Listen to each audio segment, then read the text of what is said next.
ఆడపిల్లల జీవితాలతో చెలగాటమాడుతున్నారు బద్మాష్గాళ్లు. బాత్రూముల్లో కెమెరాలు పెట్టే నీచానికి దిగజారుతున్నారు.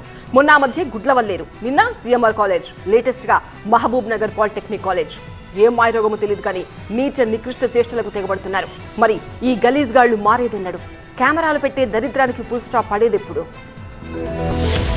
స్కూల్లో, కాలేజీలు, హాస్టళ్లు ప్లేస్ ఏదైనా కెమెరా ఫిక్స్ చేసుడే అన్నట్లుగా ఉంది కొందరు దరిద్రుల పరిస్థితి. విద్యా బుద్ధులు నేర్చుకునే పవిత్ర ప్రదేశాన్ని అపవిత్రం చేస్తున్నారు కంత్రిగాళ్లు. మహబూబ్ నగర్ పాలిటెక్నిక్ కాలేజీలోని బాలికల వాష్రూంలో మొబైల్ కెమెరా పెట్టడం ఇప్పుడు సంచలనం రేపుతోంది. విద్యార్థి సంఘాలు పెద్ద ఎత్తున చేరుకుని ఆందోళన చేపట్టడం, ఆ వెంటనే పోలీసులు కాలేజీలో తనిఖీలు చేయడం, సిద్ధార్థ్ అనే ఓ స్టూడెంట్ ని అదుపులోకి తీసుకోవడం కూడా జరిగింది. బ్యాక్లాగ్ పరీక్ష రాసేందుకు వచ్చిన సిద్ధార్థ్ వాష్రూంలో మొబైల్ పెట్టినట్లు తేల్చారు పోలీసులు.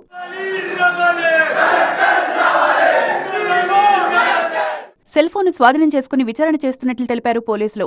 నిందితుడిపై కేసు నమోదు చేసి రిమాండ్కు తరలిస్తామన్నారు. అతని మీద కేసు రిజిస్టర్ కేసు నమోదు చేసి దర్యాప్తు చేసి అతన్ని రిమాండ్కు పంపడం జరుగుతుంది. ఈ ఇష్యూపై కాలేజీ ప్రిన్సిపల్ కీలక విషయాలు వెల్లడించారు. మొదట డ్రామాలాడిన సిద్ధార్థ్ గట్టిగా నిలదీయడంతో బాత్రూంలో తానే ఫోన్ పెట్టినట్లు ఒప్పుకున్నాడని వెల్లడించారు. మొత్తంగా కాలేజీలో కూడా భద్రత లేకపోవడంపై స్టూడెంట్స్ ఆవేదన వ్యక్తం చేస్తున్నారు. ఇలాంటి ఘటనలు జరగకుండా కఠిన చర్యలు తీసుకోవాలని డిమాండ్ చేస్తున్నారు.